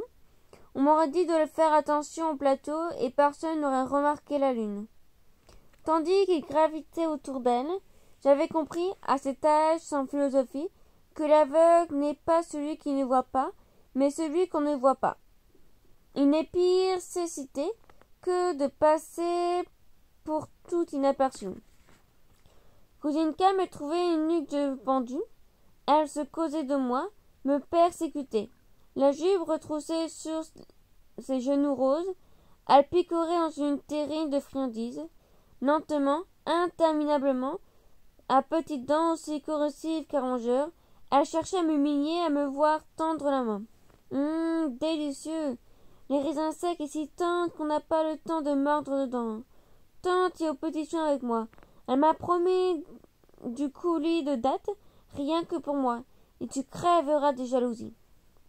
Il m'était moins sacrilège de profaner un mot salé que de m'imaginer en train de laver les mois sur elle. Elle était le joyau sacré de la famille, leur divinité. Il fallait les voir la coiffer. On aura dit que leur bonheur tenait au moindre de ses cheveux. Cousinka les laissait faire, les mains blanches dans le creux de sa robe, captive, pleinement consciente du plaisir qu'elle prodiguait. On la disait ange. Elle n'en était pas un. K était méchante et égoïste, feuilleuse et rancunière, une vraie peste. Ne craignant pas de décevoir, elle n'en faisait qu'à sa tête. Le pot au miel dérobé, c'était elle. Le gros mot préféré dans les tables, c'était encore elle. Pourtant, inévitablement, machinalement, c'était vers moi que l'on se retournait. Je les déteste, je la déteste. Chapitre 17. Je pousse la porte. Avec Anne, elle se réveille en sursaut. Pourquoi? Elle persiste à ne pas comprendre. Pourquoi ne cognez-vous pas? Je n'ai besoin de rien. Je me prends la tête à deux mains. Quoi? Pour qui vous prenez-vous? Qui vous croyez pour prétendre ne manquer de rien? Taisez-vous. Nul n'est comblé. Il y a toujours un besoin quelque part ou oublié, un manque lancinant. On a beau se répéter que tout va bien, que tout est au mieux. Ce n'est pas vrai. Que l'on habite dans un palais ou dans un gourbi, que l'on s'habille de soie ou de harde, que l'on soit courtisé ou vomi, on a obligatoirement besoin de quelque chose ou de quelqu'un. On implore un regard, un mot, un signe et souvent nos prières les plus fervents s'avèrent irrécevablement. Pourquoi? Parce que c'est ainsi. Inutile de chercher la faille en chacun de nous. Elle est toutes ces questions que l'on se pose et qui ne nous avancent à rien. Mon doigt prolonge ma colère. Tu n'es rien du tout. Jusqu'à ce soir, tu n'existais pas. C'est moi qui t'ai improvisé. Mes mains décrivent le mouvement de la concevoir, de l'inventer. Tu vas cogner, il est impératif de me solliciter. Je me sens enfoncé, minuscule, ma tête crépite, des flammes épileptoïques me fouillant s'enchevêtrèrent autour de mon être, me traquent au plus profond de ma peine. Je suis une torche vivante, je me fais un mal aux torches. Elle s'agenouille sur le lit, accarde l'air de me découvrir au détour d'un mauvais rêve. Ne me regarde pas comme ça, je t'en prie, ne me regarde pas de cette façon. Quel mal y a-t-il de vouloir se rendre utile? Mes doigts s'emparent de son cou, la secouent. Quel mal y a-t-il? Aucun? Comment? Aucun. Je n'ai pas entendu. Aucun. Alors pourquoi ne connais-tu pas? Tu m'as contrarié. Et c'est ainsi que l'on traite quelqu'un en qui on a confiance. Elle s'égare dans ses mains, s'aperçoit que ses lèvres se sont desséchées, passe et repasse dessus une langue bleue. Je ne voulais pas te déranger. Tu ne m'aurais pas dérangé. Mes doigts la relâchent, glissent sur ses joues, l'apaisent. Elle rentre le cou dans ses épaules. Ses paupières se contractent chaque fois que mes mains l'effleurent, comme si elle s'attendait à ce que je lui arrache la peau. Il faut m'appeler, c'est important. Bien sûr, on est gêné quand on n'est pas chez soi. On ne veut pas abuser de l'hospitalité des gens, de leur prévenance. C'est même une attitude louable, digne, mais si, avec moi, c'est différent. Je suis ce qui est de plus simple, comprends-tu? D'accord, calme-toi. Je suis calme. Où vois-tu que je ne le suis pas? Regarde, mes mains ne tremblent pas, ma voix est tranquille, je suis parfaitement calme. Il n'y a aucune raison pour que je ne le sois pas. Ma main revient sur son cou. Il ne faut pas avancer ce qu'on ne mesure pas. C'est imprudent, déraisonnable.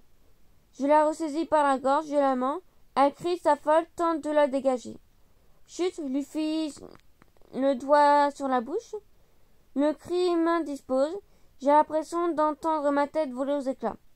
J'ai horreur du bruit. Il n'y a rien de plus insupportable que le bruit. Je l'avais mise en garde maintes fois sur ce sujet. Cousine K et K n'en avait cure. Pire, elle redoublait de dissonance, uniquement pour m'énerver. Elle hurlait, exprès dans le puits, déclenchant un boucan à désormais le diable. Chut! Elle recule, se raidit contre le mur, regrette de ne pouvoir le traverser. Tu vas cogner? Oui, oui. Elle cogne sur le mur. Pas tout de suite. Rien ne presse. Nous avons tout notre temps. Il n'est que 3 heures du matin. Je vais d'abord retourner dans ma chambre. Tu attendras un peu avant de cogner. Pas plus de 2 coups. Je suis une personne particulièrement attentive. Je m'interdis de me faire répéter. Je me sentirai dévalorisée. Je viendrai aussitôt. La ponctualité et la politesse de Dieu. Tu diras ce que tu voudras. Que tu as encore faim ou bien que tu aimerais bavarder. Un peu ou encore que tu as soif. J'irai te chercher un verre d'eau. Si tu veux, je te ramènerai la source de mon poing.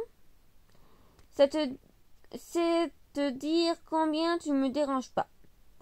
Mes doigts se découvrent de l'inspiration dans ses cheveux. Chaque attouchement m'insuffle du talent. Je suis la tendresse. Tu ne diras pas merci. À l'opine du chef, un caillou dans la gorge. Tu ne diras rien. La femme n'a de pudeur que lorsqu'elle se tait. Les larmes glissent sur ses joues. Je les perçois sur les miennes. C'est un moment d'intense solitude. Aussi, je la consolais-je pas. On ne dérange pas une femme qui pleure, on s'en instruit. Je me sens toute chose. On dirait que je pardonne, que je suis capable de me réconcilier, de compatir, de partager. C'est peut-être cela l'espoir, être utile, perçu, être. Ma mère m'a chassé quand je me proposais de l'aider. Attitude abominable, extrémiste. Ne touche pas à ce vase, tu finiras par le renverser comme les autres. Je ne suis pas maladroit, je me distrais. Il m'arrive d'oublier l'objet que je tiens et il m'échappe. C'est probablement ce qui s'était passé sur la marquelle du puits, car m'avait peut-être échappé. Ne bouge pas, dis-je à la jeune fille. Elle crispe ses poings contre sa poitrine, la vide, sanglote le petit grelot ensuite en poussant des longs mugissements.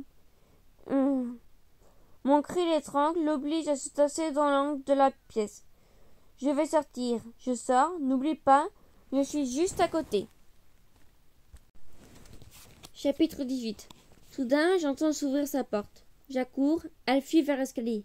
Arrête! Elle dévale les marches, trébuche, s'écroule. Je reste en haut de l'escalier, pareil à un mythe sur son nuage, les bras tendus dans un geste théâtral. Mon appel du titan se déverse sur toute la planète. Viens! Si le jour et la nuit avaient choisi d'être l'éclipse qui vient de violer mon regard, si la foudre s'était aspirée de mon geste sublime pour m'anéantir, si ma mère avait attendu cet instant précis pour entrer, je crois que j'aurais tout pardonné. Elle rampe vers le portail verrouillé, le martèle de ses poings. Reviens, remonte dans ta chambre. Elle refuse de m'écouter, d'entendre raison. La colère m'inonde, je la rejoins, la saisis par les cheveux, la renverse, la piétine. Un cri, s'oublie, se débat, embrasse mes mains, mes pieds, se couvre de ridicule. Ne me tue pas, pitié, pitié, je ne t'ai rien fait. L'ingrate, je m'acharne sur elle, en riant. Mon rire m'effraie, je ne me souviens pas d'avoir ri une seule fois dans ma vie. Elle rampe jusqu'à l'escalier, se hisse péniblement sur les marches, du sang frissonne sur ses lèvres, éclatée pendouille à son manteau, ses mains ne parviennent pas à se situer. C'est ça, remonte s'il te plaît, va dans ta chambre. Elle se relève, s'accroche à la rampe en titubant, les cheveux semblables à des éboulis dans le dos. Je ne la reconnais plus. Spectre pitoyable, à chavir devant moi, elle me déçoit. Je l'enferme dans sa chambre à clé. Chapitre 19. Elle cogne, deux grattements à peine audibles. Je percevrai la chute éperdue d'une gerboise à des lieues à la ronde. Mes insomnies m'ont appris à prêter attention au moindre bruissement, au moindre souffle dans le manoir, du grenier à la cave, rien ne m'échappait. La subjectivité en fonction ne m'en voudrait, ne me laisser prendre au dépourvu. Je n'étais pas chez moi au manoir, j'étais en terre inconnue. Je la rejoins. Elle se tient dans son coin, les mains entre les cuisses, le corsage maculé de sang. J'ai cru entendre que tu m'appelais, Anaki. Je me disais bien que quelqu'un cognait contre le mur. Je ne m'étais donc pas trompée. Elle se mouche sur mon poignet en déglutissant, fait non de la tête.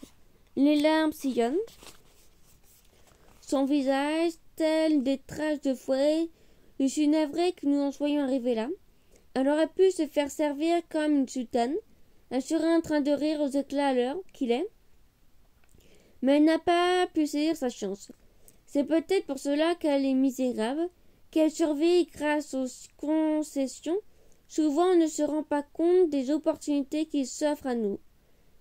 Non pas parce qu'on ne les voit pas, mais parce qu'on n'y croit pas. Le hasard et la fatalité, c'est une question de mentalité. Ceux qui sont morts de l'étoile ne doivent s'en prendre qu'à-eux-mêmes. Tu as besoin de quelque chose? Elle avale convulsivement sa salive avant d'accuser. Sans conviction, sans même me regarder dans les yeux, je crains qu'elle n'ait plus confiance en moi. Ce serait dommage, vraiment, ce serait un lamentable gâchis. Je l'aide. Il fait chaud, et j'ai soif, se souvient-elle. Quel soulagement! Je cours jusque dans les cuisines, délivré, exorcisé, reviens avec un plateau, le carafon aussi plein que la lune. Elle ne décèle ni la tresse de l'un ni l'exploit de l'autre. Coincée en sa frayeur, le manteau fiché dans le cou, elle est désespérément de muffurie. Je la serre avec un plaisir sincère, désintéressé. Sa main accepte le verre d'eau, m'insuffle le sentiment d'une incommensurable plénitude. Elle boit en s'étranglant. Je la regarde se désaltérer, comme regarde un peintre net sur sa toile, les lumières assurantes de son génie, de sur eux. Tu vois, c'était si simple. Elle me rend le verre, les yeux par terre. Avant de prendre congé d'elle, je lui dis: cogne autant de fois que tu voudras, ça ne me dérange pas. Chapitre 20. Le vent rugit dans le corridor. On dirait un lysanthrope que la pleine lune en souffre. Il me semble, par moments, le voir s'engouffrer dans ma chambre, pirouetter par-dessus mon lit, avant de rejoindre dans un voltige déchaîné les esprits frappeurs.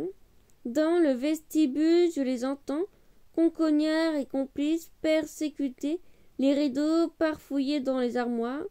Je jouais des portes branlantes. Dehors, la grille ferraille felant, les arbres s'arrachent les cheveux dans des contorsions épouvantables. Je suis allongé sur mon lit, les mains jointes sur le menton, j'attends. Ma tête évoque une plage tranquille où viennent s'effacer de furtives vaguelettes. J'ai failli m'assoupir. Des brimes alertes grotesques son originalité. En retournant auprès d'elle, je la surprends en train de forcer la fenêtre. Des tiroirs gisent sur le sol, aussi tragiques que épaves. Je suis outré. Elle se fige, la bouche ouverte sur un cri interdit. Que se passe-t-il lui demandai-je affable. Laisse-moi partir, je t'en supplie. Laisse-moi rentrer chez moi. Tu es chez toi. Ses frêles épaules tressautant. Elle plonge la figure dans ses paumes, excédée, malheureuse, incrédule. Ce n'est pas possible, chante-t-elle. Il y a quelque chose qui ne va pas. Il faut que je me réveille, c'est ça, ajoute-t-elle. Il s'agit d'un malentendu. Tu vas te réveiller, ma grande. C'est juste un mauvais rêve. Ne te laisse pas abattre. Attendrie par son monologue, j'avance sur elle, les bras ouverts, prêt à me réconcilier. Ne t'approche pas de moi, interrompt-elle, palpitant de répulsion. Je ne veux pas que tu me touches et que tu poses tes sales pattes sur moi. Je ne le supporte plus. Je la prends par les épaules, comme on prend un ami, comme me prenait mon frère naguère. Elle me repousse, s'enfuit vers la porte. Son rejet me blesse pourtant. Je ne lui en tiens pas rigueur. Je comprends. Je n'essaie pas de la rattraper, encore moins de lui courir après. Je veux seulement la chercher. Mon pas est serein, mesuré, je suis calme. Je ne suis pas un monstre, lui dis sans inimitié. Je suis comme tout le monde. J'ai une âme écorchée et de l'amour propre. Je n'ai pas bien ce que tu fais. Elle échoue dans la cuisine, ne trouve pas d'échappatoire, renverse une chaise par débit, piégée, se barricade derrière la table. Pourquoi me fais-tu comme si j'étais un pestiféré? Ai-je fauté à ton compte, exiger quoi que ce soit? Ce n'est pas vrai, il faut que je me réveille. Je te serre et tu te détournes, je te parle et tu m'écoutes pas. Je me tue à me rendre utile et tu fais comme si je n'étais pas là. Quel mal y a-t-il à vouloir rendre service, donner un coup de main, à faire preuve de générosité? Je veux juste croire que je suis aussi humain que n'importe qui. Tu es fou, fou! Ce mot, ce vocal tourbillonnaire, ignoble, arbitraire. Tu vois, lui dis-je la mort dans l'âme. Kouzinka riait, gorge déployée. Mon chat venait de me griffer. Geste malencontreux, frelon ordurier. Kouzinka gambadait dans les vergers à leur restituer ce que l'érosion leur avait confisqué. La colline s'éveillait, dans ses rires les arbres cessaient d'être des gibets, les rochers des marabouts, la rivière une vulgaire tranchée, car ailleurs tout est revoqué, le soleil écorchant, le vent soupire, le saint patron embarrassé. Mon chat n'aurait pas dû porter ses sales griffes sur moi. Il n'était qu'un quadrupède de quartier de dérive. Il était moins que cela. C'est moi qui le faisais et défaisais en gré des inconjus. Il aurait tout aussi bien pu crever de faim et écrasé par une voiture. Je n'épouserai jamais quelqu'un d'encombrant dans ton genre, me disqualifier qu'à. Je me marierai avec un prince marocain. J'aurai un superbe carrosse incrusté de joyaux et surmonté de 2 valets arrogants. Un immense palais parsemé de jets d'eau et autant d'eunuques que de courtisans. Il y aura fête toutes les nuits et chaque matin une fantasia. Tu seras tellement jaloux. Si tu viens m'implorer, j'ordonnerai à mes gardes de te chasser. Si on te surprend encore à rôder autour de mes jardins, le sultan te fera décapiter. Seule une maudite épouserait un garçon qui se tait tout le temps. Lorsque m'éconduisais ainsi, le ciel me tombait sur la tête. Il me semblait que je viserais la terre, rien qu'en me tenant debout. Ce qu'elle était belle, je ne me le répétais jamais assez. L'extase s'approuvait au sort de ses yeux, lorsqu'elle courait, antilope, car les traits flaronnés, les rubans, sa robe se soulevait et on pouvait voir sa culotte, bleue comme un morceau de mer coulé à sa peau. Si seulement elle était correcte. C'était trop lui demander. Elle avait le diable en tête et mentait comme une chipie. Si elle a cassé un vase de Chine, si je m'étais pas baissée, sanglotait-elle, il m'aurait défiguré avec. C'était de grand art de pleurs de ma cousine. Ulysse en personne ne lui aurait pas résisté. Je t'avais dit 1000 fois de ne pas toucher à ce vase. J'étais déchaînée, ma mère en m'attrapant par l'oreille avant de me gifler. Devant elle, qui exultait pour protester, j'avais pris un tesson et l'avais avalé. Fou, tu es fou, tu vois. Ensuite, de ma voix blanche, presque conseillant, pourquoi on sait des choses dont on ne mesure pas la pensée? Et puis, qu'en sais-tu, toi, de la folie? Elle recule. Qu'espère-t-elle en reculant? Se ressaisir, retirer ce qu'elle vient de dire. Il est des élans que l'on se rectifie pas, mais que l'on doit assumer d'un coup. L'éclat de ses yeux se brise comme un miroir. Cette toile tranchante m'entaille un cerveau. Je crois subir la décharge d'un électrochoc. Ma main court d'elle-même, s'emparer du couteau. J'ai conscience du déséquilibre de mon geste, du drame qui le guette. Quelque part dans le chaos, j'aurais souhaité lâcher prise. Je n'ai pas insisté. La lame étincelle tandis que mon bras se mutine. C'était écrit. La chair cède au premier coup, avec une facilité révoltante. Rien n'est plus fragile que la vie. C'est une vulnérabilité, un réflexe, un seul suffit. Les autres qui suivent le font par débit. Je continue de frapper une éternité durant. Mon bras me nage de déboîter à cause de sa frénésie. Le sang éclaboussant le mur, dégoulinant sur mes vêtements. Le regard de la fille qui vient de se coaguler. L'expression de son visage médusé. La grille ne ferraillant plus au dehors de l'os. Et le silence qui s'en est suivi n'ont pas réussi à me dégriser. Je n'arrête pas de me répéter au tréfonds de mon malheur que, même si je l'avais réellement voulu, je n'aurais rien fait. Fin de cette histoire bien triste.